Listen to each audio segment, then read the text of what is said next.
चलिए, तो आज हम लोग शुरू करते हैं लेंस। तो इसमें मैं कुछ पहले से ऑलरेडी रिटन चीजें हैं, उसका यूज करूंगा। तो ओके, तो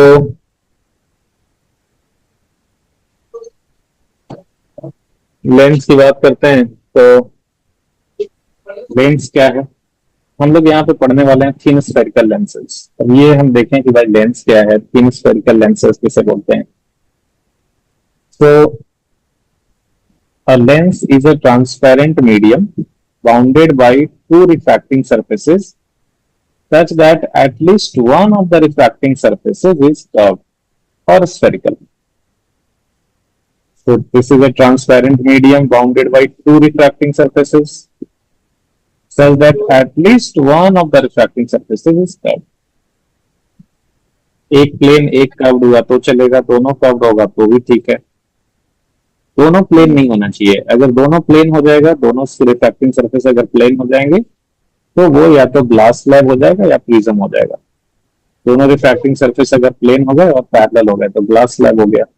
दोनों रिफ्रैक्टिंग सरफेस अगर प्लेन हो गए बट इंक्लाइंड हो गए तो प्रिज्म हो गया।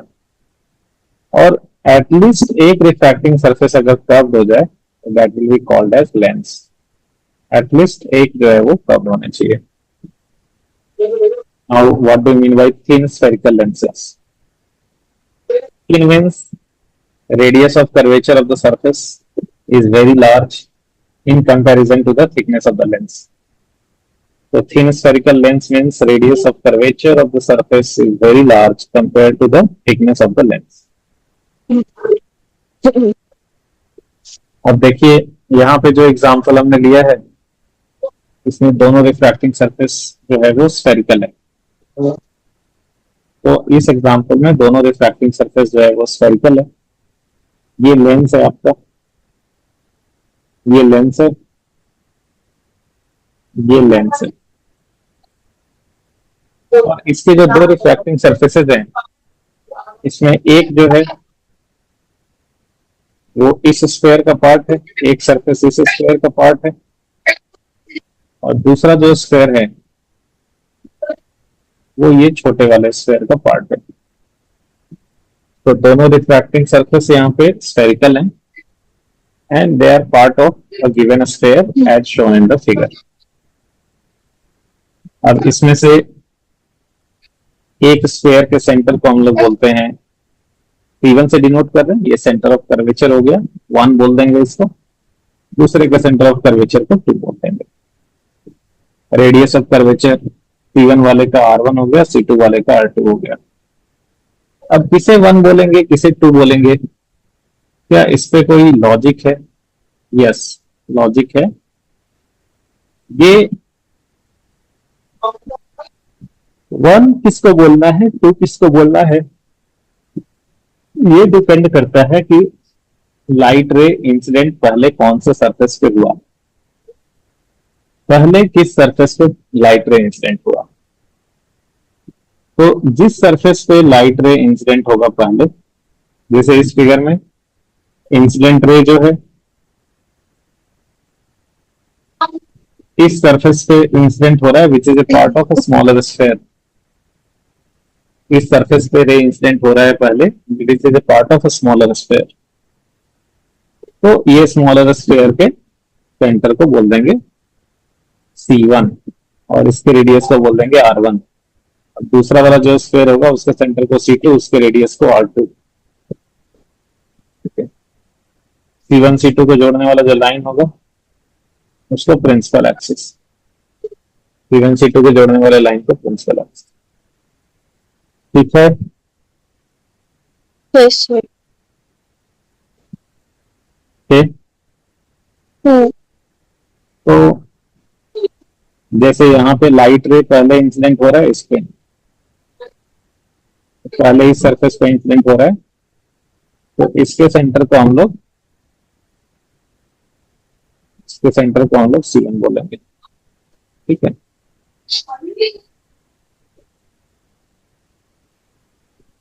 Next, these are some examples.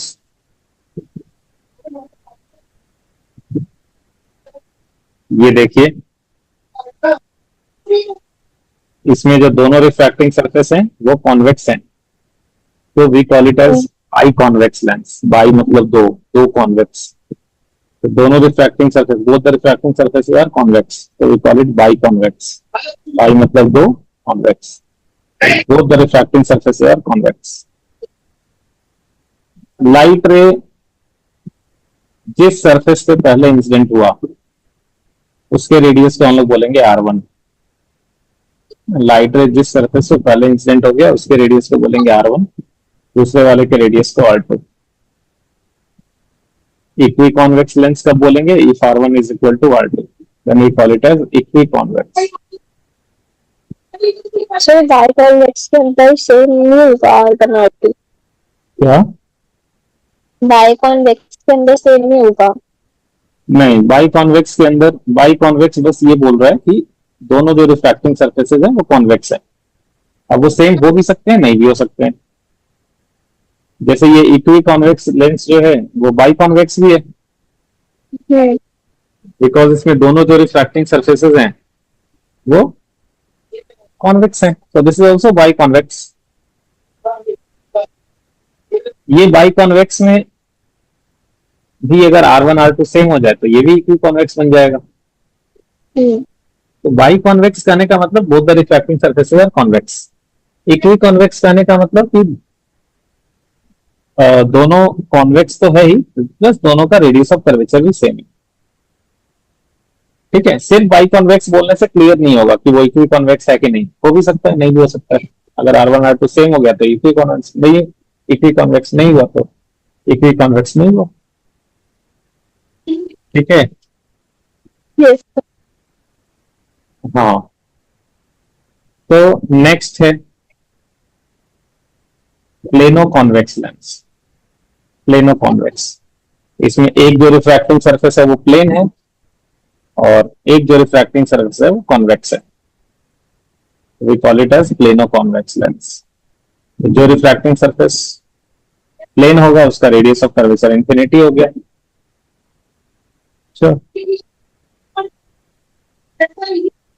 Next है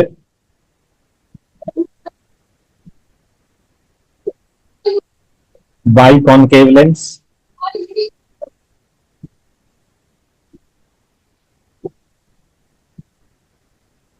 ये देखिए, लाइट रे जिस पे इंसिडेंट हो रहा है ना, जिस सरफेस पे पहले इंसिडेंट हो रहा है उसी को हम लोग R1 बोलते हैं. जैसे यहाँ पे R1 की वैल्यू मान लीजिए R है, तो R2 इंफिनिटी है प्लेन वाले का.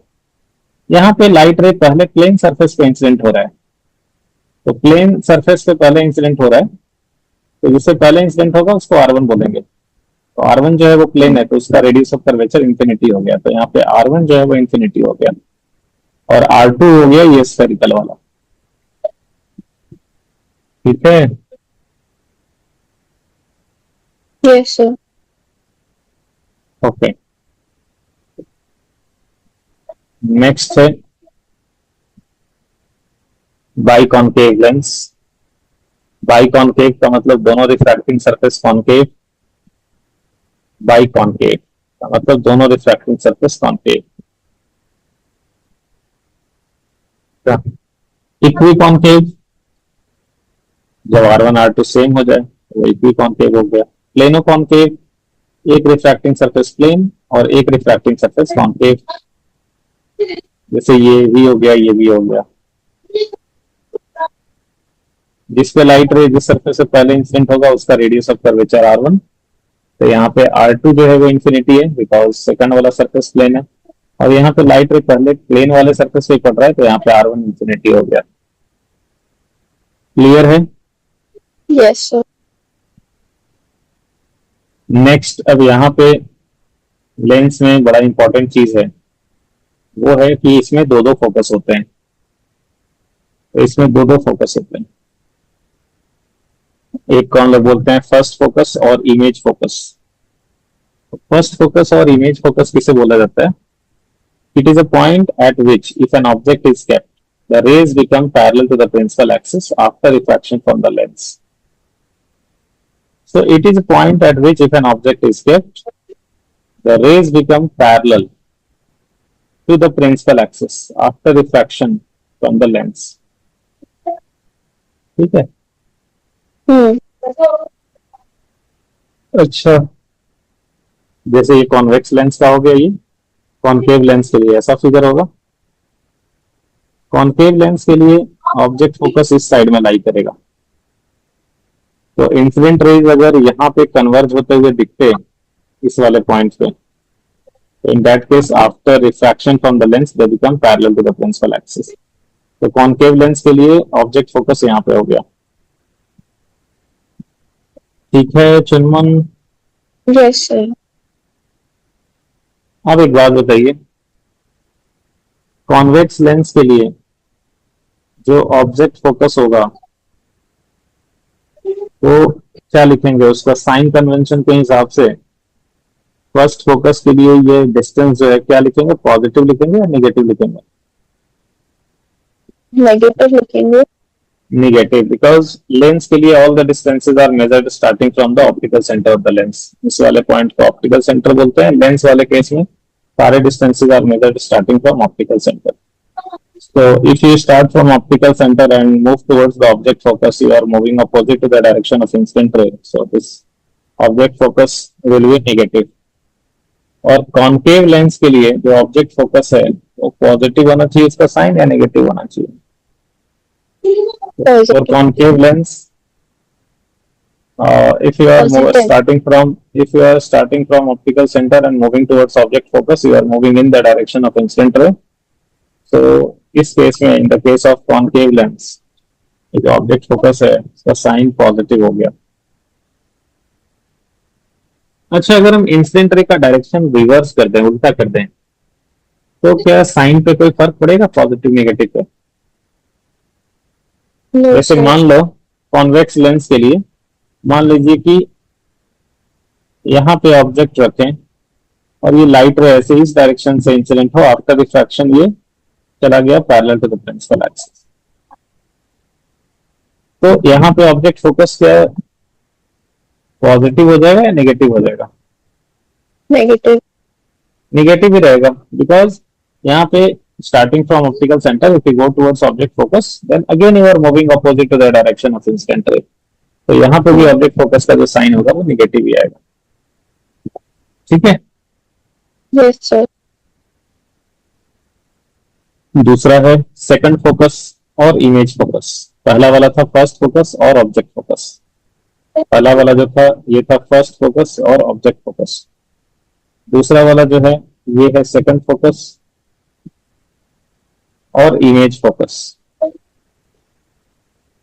तो सेकंड फोकस और इमेज फोकस ये क्या है? It is a point at which rays parallel to the principal axis will converge or will appear to diverge from there after refraction from the lens. तो object focus वाले में क्या था कि रिफ्रैक्टेड रे जो है वो parallel to the principal axis हो रहा था. ऑब्जेक्ट फोकस में क्या था कि refracted ray was becoming parallel to the principal axis. लेकिन ये सेकंड फोकस या इमेज फोकस में क्या है कि इंसिडेंट रे अगर parallel to the principal axis हो तो वो कहां पे कन्वर्ज हो रहा है या कहां से अपीयर टू डाइवर्ज हो रहा है, इसको हम लोग बोलते हैं सेकंड फोकस और इमेज फोकस. जैसे ये कॉन्वेक्स लेंस के केस में इस डायग्राम में आप देख रहे हो कि ये rays parallel to the principal axis इस साइड में आके कन्वर्ज हो गए, तो हम लोग इसको बोलेंगे सेकंड फोकस और इमेज फोकस. इस वाले फिगर में आप देख रहे हो यहाँ पे rays parallel to the principal axis, incident rays parallel to the principal axis, वो after refraction from the lens it appears to diverge from f2. It appears to diverge from f2. तो second figure में जो image focus है वो f2 हो गया. ठीक है. तो normally focal length refers to the image focus. अगर कहीं पे कुछ नहीं बोला है और क्वेश्चन में फोकल लेंथ दिया हुआ है कि focal length of the lens is 10 centimetre 20 centimetre, तो इसका मतलब वो कौन सा वाला फोकल लेंथ है जिस कॉरेस्पॉन्डिंग टू ऑब्जेक्ट फोकस और image focus, that corresponds to image focus. तो नॉर्मली जो क्वेश्चन में फोकल लेंथ दिया रहता है वो होता है कॉरेस्पॉन्डिंग टू इमेज फोकस। क्या ऑब्जेक्ट फोकस का डिस्टेंस ऑप्टिकल सेंटर से और इमेज फोकस का क्या सेम होता है? वो डिपेंड करता है, हम लोग आगे देखेंगे। जरूरी नहीं है, हाँ, जरूरी नहीं है, जरूरी जरूरी नहीं है। हाँ, हम लोग आगे देखेंगे किस केस में वो दोनों सेम होगा, ऑब्जेक्ट फोकस और इमेज फोकस का डिस्टेंस फ्रॉम ऑप्टिकल सेंटर, और किस केस में वो सेम नहीं होगा हम लोग आगे देखेंगे। ठीक है, नहीं। इतना समझ में आया? Yes sir. क्या क्या समझे, क्या क्या पढ़े अभी अभी तक? थोड़ा एक बार रिकैप कीजिए शॉर्ट में, जल्दी से। Object focus, image focus, lenses के बारे में, what is a lens, two types of lens, यही तो पढ़ा। चलिए आगे बढ़ते हैं। तो नेक्स्ट है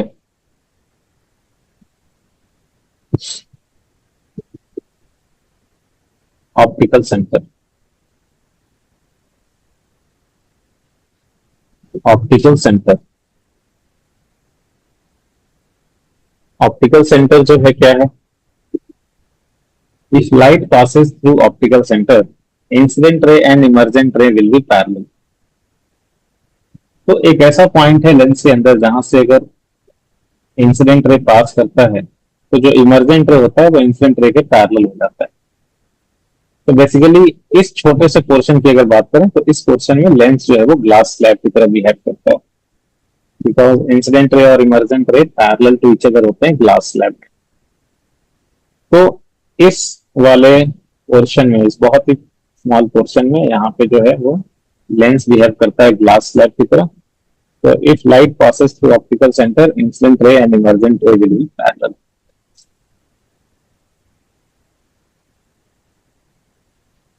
नेक्स्ट, अब जो मेन चीज है वो यहां से स्टार्ट होता है और वो है लेंस मेकर फॉर्मूला। ये मान लीजिए एक लेंस है,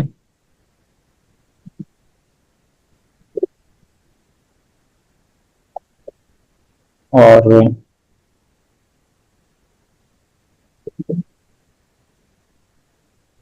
ये मान लीजिए इसका प्रिंसिपल एक्सिस है,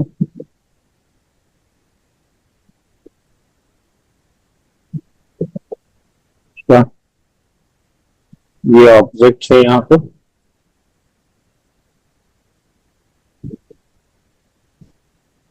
जो लाइट ऑप्टिकल सेंटर से गया वो सीधा चला जाएगा,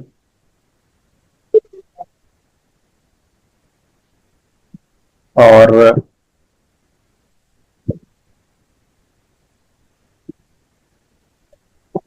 आपका जो लाइट रे ऐसे गया,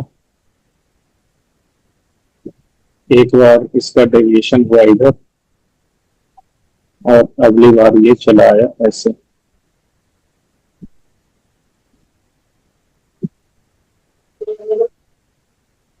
तो ये यहाँ पे इमेज फॉर्म हो रहा है।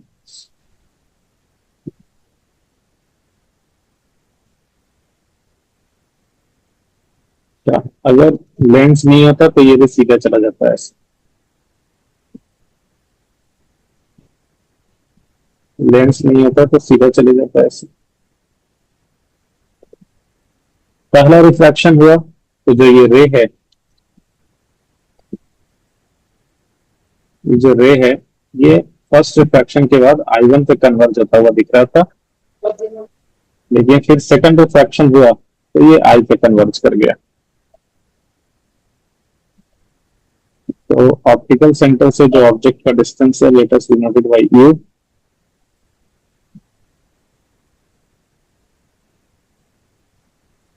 ऑप्टिकल सेंटर से जो इमेज का डिस्टेंस है, let us denoted by we.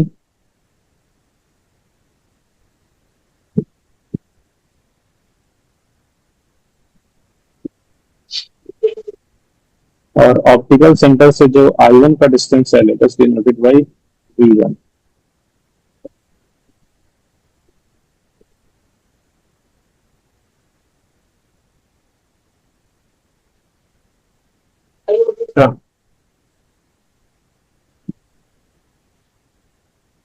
for first refraction.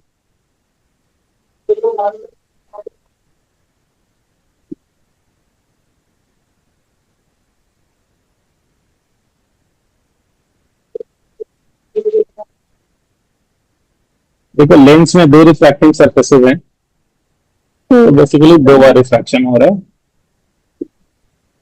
मान लीजिए कि इधर का रिफ्रैक्टिव इंडेक्स है म्यू1, इसका है म्यू2, और दूसरे साइड में मान लो कि दूसरा मीडियम है, उसका रिफ्रैक्टिव इंडेक्स है म्यू3। तो पहला रिफ्रैक्शन जब हुआ, फर्स्ट रिफ्रैक्शन, तो फर्स्ट रिफ्रैक्शन के लिए ऑब्जेक्ट कौन, ये ओ। ऑब्जेक्ट डिस्टेंस कितना हो गया फर्स्ट रिफ्रैक्शन के लिए, यू। फर्स्ट रिफ्रैक्शन के बाद इमेज जो है, जो रेज है, वो कहाँ कन्वर्ज होते हुए दिख रहे हैं, वो कन्वर्ज होते हुए दिख रहे हैं आई1 पे। तो फर्स्ट रिफ्रैक्शन के लिए इमेज कौन, आई1। I1. तो फर्स्ट रिफ्रैक्शन के लिए image आई1।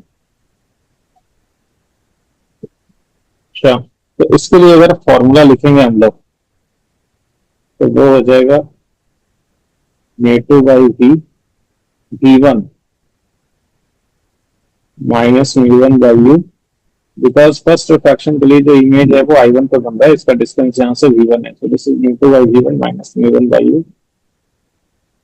Is equal to μ2 minus μ1/, पहला जो रेडियस ऑफ कर्वेचर है वो है r1, है ना।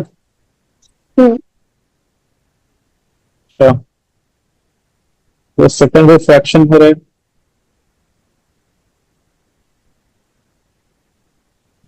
तो सेकंड रिफ्रैक्शन के लिए ऑब्जेक्ट क्या हुआ, जो सेकंड रिफ्रैक्शन हो रहा है उस पे इंसिडेंट रेज जो पड़ रहे हैं, तो जो सेकंड रिफ्रैक्शन हुआ,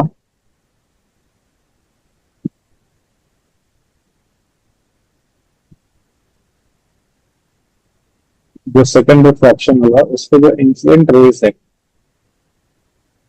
ये इंसिडेंट रेज अगर ये सेकंड रिफ्रैक्टिंग सरफेस नहीं होता तो कहाँ पे कन्वर्ज होता,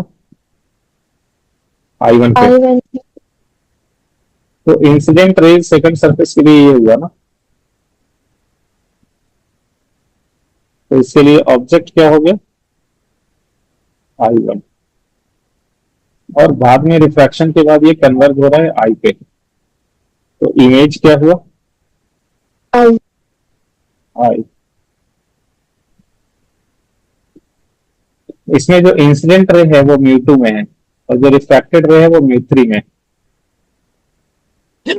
सॉरी।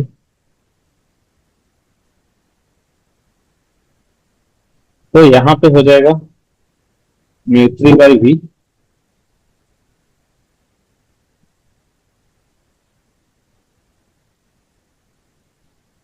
ये हो गया, है ना चुनमुन।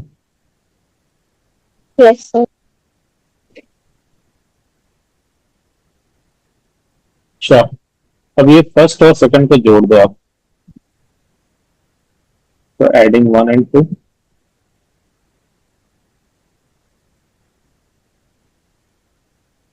इन दोनों को अगर आप जोड़ेंगे तो μ2/v1 और ये माइनस μ2/v1 ये कट जाएगा, तो कट के क्या होगा, V3/v. तो ये कट के हो जाएगा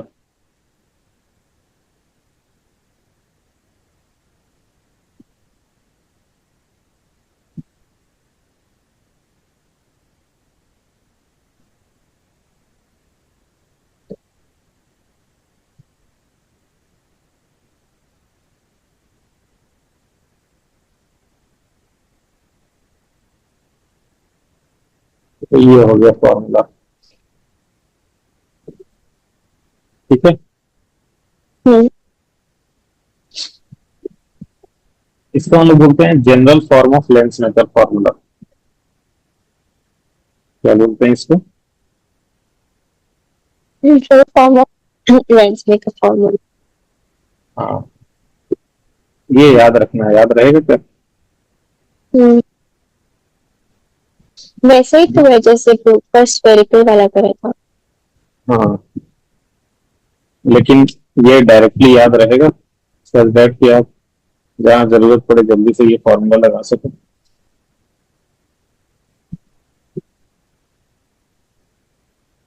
चिन्मन,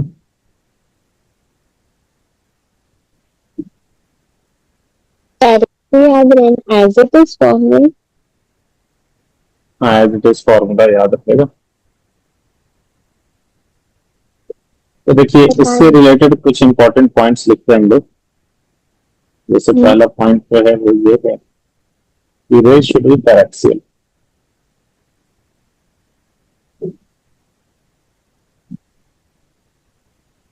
देखो ये जो फॉर्मूला आया वो कहाँ से आया?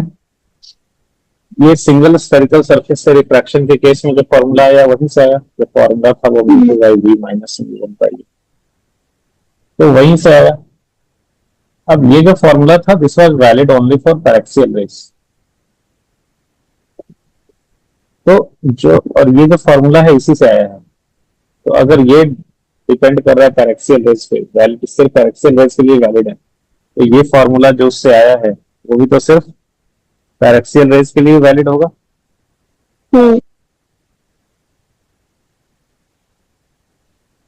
सेकंड पॉइंट लिखिए आप, all the known quantities are taken with proper sign.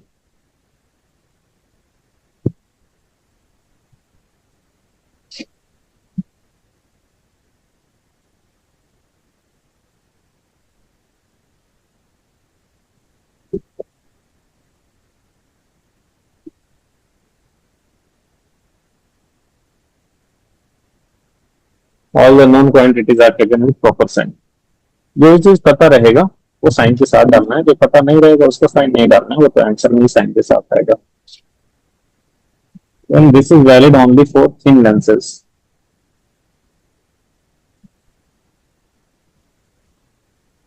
ठीक है, so this is valid only for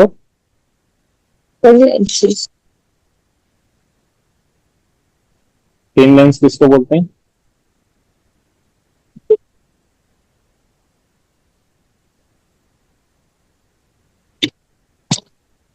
किसको बोलते हैं थिन लेंस?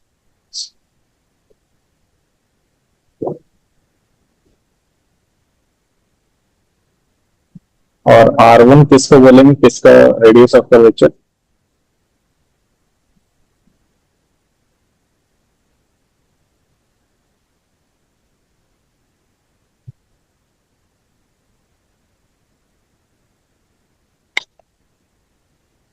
ठीक है, बोलिए। सर आपने वो रेस शुड बी पैरेक्सियल के बाद क्या बोला था? वॉइस क्रैक हो गई थी पूरी। कि all the known quantities are taken with proper sign. जितना भी चीज पता रहेगा वो साइन के साथ बैठाना होगा फॉर्मूले में। ठीक है, और जिसका नहीं पता है वैल्यू वो तो आंसर में ही साइन के साथ आ जाएगा। तो जिसका वैल्यूज पता है उसको प्रॉपर साइन के साथ फॉर्मूला में बैठाना। ठीक है चिन्मन, जिसका वैल्यू पता है उसको प्रॉपर साइन के साथ बैठाना है फॉर्मूला में।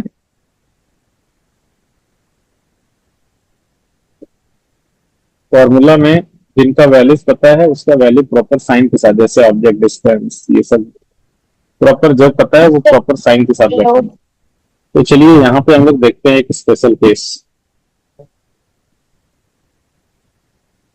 स्पेशल केस ये है कि अगर लेंस के दोनों साइड में मीडियम सेम हो, जो कि ज्यादातर केसेस में वैसा ही होगा, म्यू1 और म्यू3 जो है वो सेम है। ठीक है, जब लेंस के दोनों साइड में मीडियम सेम है तो उस केस में क्या होगा? तो एक काम करते हैं, ये जो म्यू1 और म्यू3 है इसको हम लोग बोल देते हैं म्यू सराउंडिंग्स लेटर से। और म्यू2 जो है, जो लेंस का जिस मटेरियल से बना है उसका रिफ्रैक्टिव इंडेक्स मान लो हम म्यू एल बोल देते हैं। L for Lenz, S for surroundings. तो ये फॉर्मूला क्या बन जाएगा? ये फॉर्मूला जो था ऊपर वाला, इसमें म्यू 3 की जगह म्यू एस डालेंगे और म्यू 2 की जगह म्यू एल डालेंगे, तो क्या हो जाएगा ये formula? your voice will- hello हाँ, हेलो आपकी सर। आवाज आ रही है। सर आपकी आवाज नहीं आ रही थी। आपकी आवाज आ रही है चुनमोहन। सर आपकी आवाज नहीं आ रही थी, मुझे समझ नहीं आया आपने क्या बोला।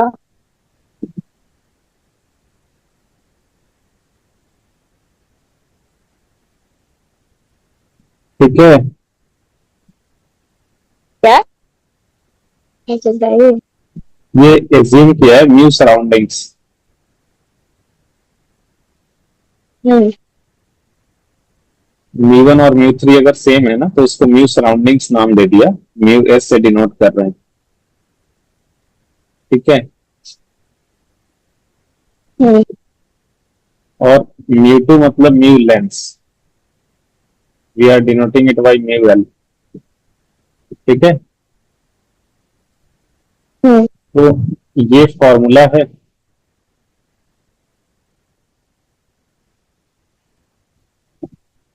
इस फॉर्मूले में अगर आप बैठाओगे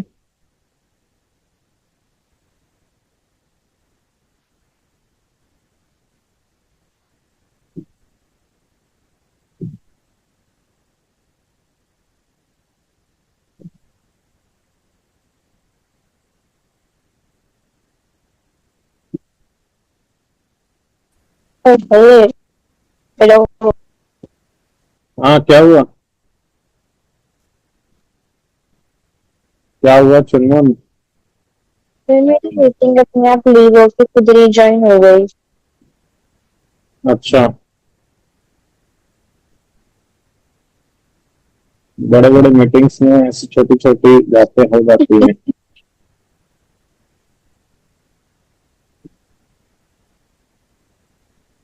तो ये जो है, ये हो गया आपका, ये हो गया 1/v minus 1/u is equal to mu L by mu S mu L by mu S minus 1/r1 minus 1/r2। तो इसे भी हम लोग लेंस मेकर, ये भी लेंस मेकर फॉर्मूला ही है, लेकिन ये स्पेशल केस है जब लेंस के दोनों साइड में मीडियम सेम हो। ठीक है, हम्म। And this is more often use, ज्यादातर यही यूज होता है। तो this is also lens maker formula.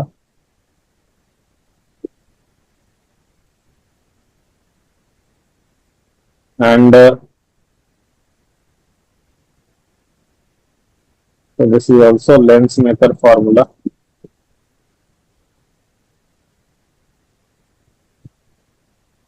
And this is more often used.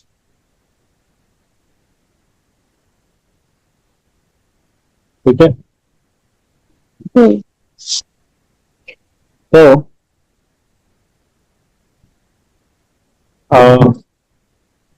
ये याद रखना है आपको, बिल्कुल। ये भी याद रखना है और ऊपर वाला भी याद रखना है। हम्म। इतने फॉर्मूले। अच्छा, दो ही तो हुए हैं अभी तक, दो ही तो हैं। अच्छा, नेक्स्ट आप आ जाओ, इमेज फोकस और सेकंड फोकस।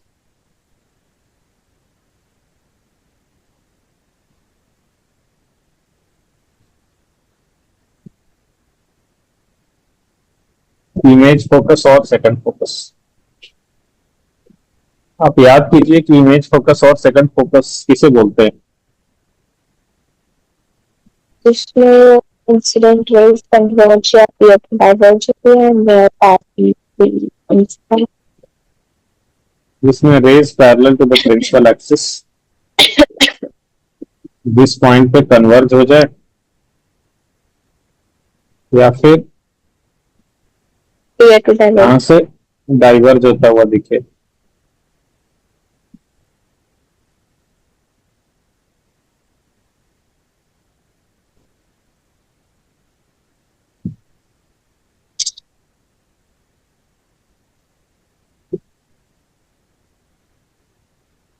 तो जहां पे कन्वर्ज हो जाए या फिर जहां से डाइवर्ज होता हुआ दिखे, इसी को हम लोग क्या बोलते हैं, सेकंड फोकस और इमेज फोकस। ठीक है। हम्म। अब देखो, अगर हम इसकी बात करें तो rays parallel to the principal axis आ रहा है, मतलब यू का वैल्यू कितना हो गया, यू की वैल्यू कितनी हुई,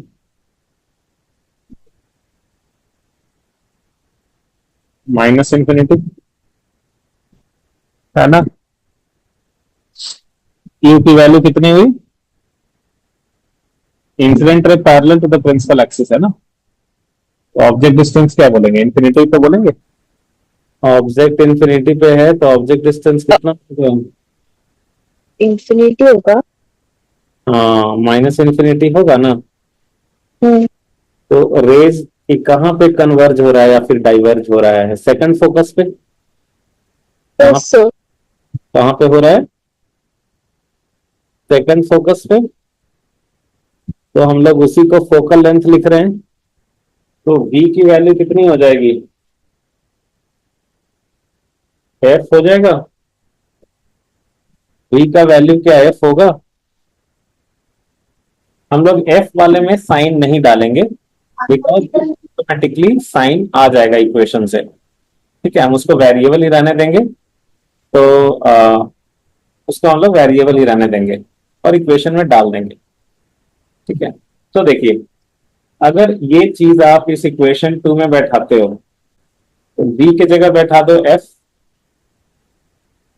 और u के जगह बैठा दो माइनस इंफिनिटी, और ये राइट हैंड साइड वैसे ही रहने दीजिए। तो ये फॉर्मूला बन गया 1/f is mu l by mu S minus one, 1/r1 minus 1/r2। इसे भी हम लोग लेंस मेकर फॉर्मूला बोलते हैं, and it is used to calculate focal length of a lens. So by this formula we used to calculate focal length of a lens. तो अभी तक आपने तीन इक्वेशन पढ़ा, तीनों लेंस मेकर फॉर्मूला है। ये सबसे जनरल फॉर्म था, और ये जो है ये स्पेशल केस है जब mu one is equal to mu three होता है। और इसी से इक्वेशन 2 से ही आया है फोकल लेंथ का भी formula, 1/f this can also be written as mu l by mu S minus one, 1/r1 minus 1/r2। यहां तक क्लियर है, यस सर। यहां तक क्लियर है। हाँ। सो देखिए, फ्रॉम इक्वेशन 3, एक इक्वेशन 3 से हमें एक बड़ा इंपॉर्टेंट चीज दिख रहा है, एक बहुत ही खास चीज दिख रहा है इक्वेशन 3 में, और वो ये है कि focal length of a lens, it is not only dependent on nature of the lens, but it is also dependent on refractive index of the surroundings. That means focal length of a lens does not only depends on nature of the lens, but it also depends on nature of the surroundings. तो lens का अलग अलग medium में focal length अलग अलग होगा। अगर मेरे स्पेक्टिकल्स का पावर एयर में कुछ और है, तो अगर हम ये स्पेक्टिकल्स पहन के स्विमिंग पूल में चले जाएं, अंदर पानी में चले जाएं, तो वहां पे इसका पावर कुछ और हो जाएगा, इसका फोकल लेंथ वहां पे कुछ और हो जाएगा, क्योंकि मीडियम चेंज हो गया, वहां पे सराउंडिंग मीडियम हो गया वाटर। तो जो फोकल लेंथ है लेंस का, it not only depends on nature of the lens, but it also depends on nature of the surroundings. ठीक है, जी सर। तो ये पॉइंट हम लोग यहाँ पे लिख लेंगे। तो ये हो गया, it also depends on the nature of the surroundings. Next है कन्वर्जिंग लेंस और डाइवर्जिंग लेंस का। कन्वर्जिंग लेंस किसे बोलते हैं, चुनमुन बताओ। इसमें रिफ्रैक्टिव रेज कन्वर्ज होती है। Which converges a parallel beam of light.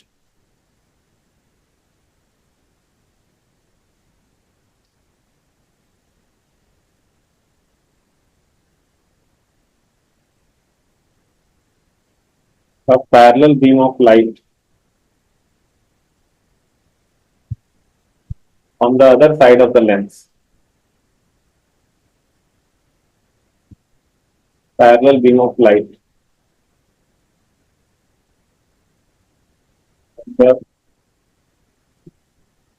other side,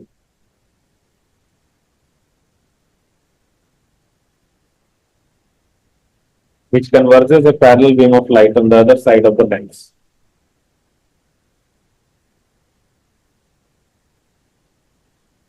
अच्छा, अब देखो साइन कन्वेंशन इस तरीके से दिया गया है ना, इस तरीके से लिया जाता है कि कन्वर्जिंग लेंस का फोकल लेंथ हमेशा पॉजिटिव होता है, ऑलवेज। तो ये हम लोग लिख लेंगे, this is an important point.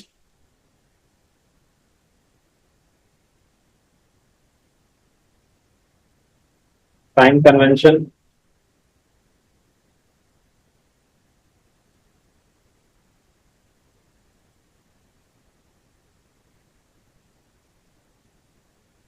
has been made in such a way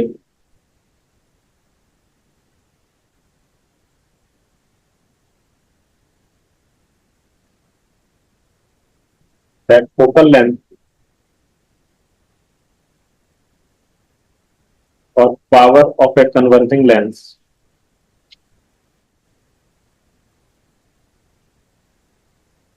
is always positive.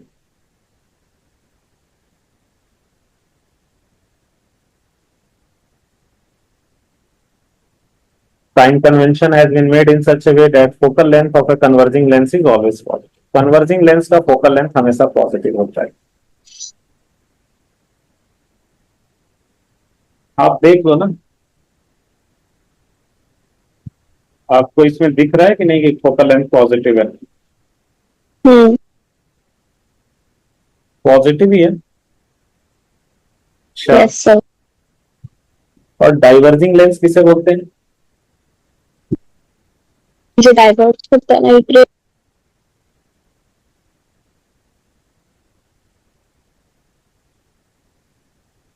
Diverging lens.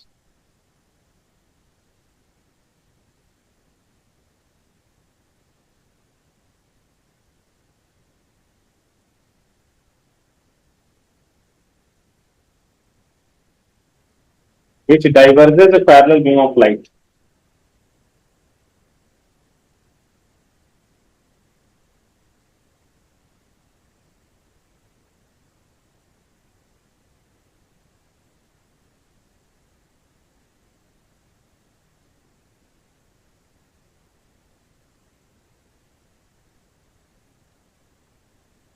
Which diverges a parallel beam of light.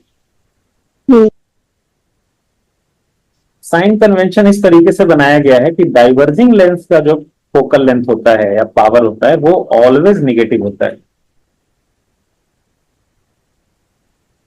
Of a diverging lens is, hello, जी sir, always negative. तो ये focal image focus है ना? हाँ, ये image focus की बात हो रही है ना हमेशा यहाँ पे। जो फोकल लेंथ बोलते हैं ना वो इमेज फोकस के लिए ही बोलते हैं। तो देखो इन फिगर्स में जो डायग्राम बनाया गया इमेज फोकस के लिए तो बनाया गया है, बिकॉज इंसिडेंट रे लिया गया है प्रिंसिपल एक्सिस, है ना। तो इंसिडेंट रे जब पैरेलल यस सर। होता है तो उसके कॉरेस्पॉन्डिंग तो इमेज फोकस ही होता है ना।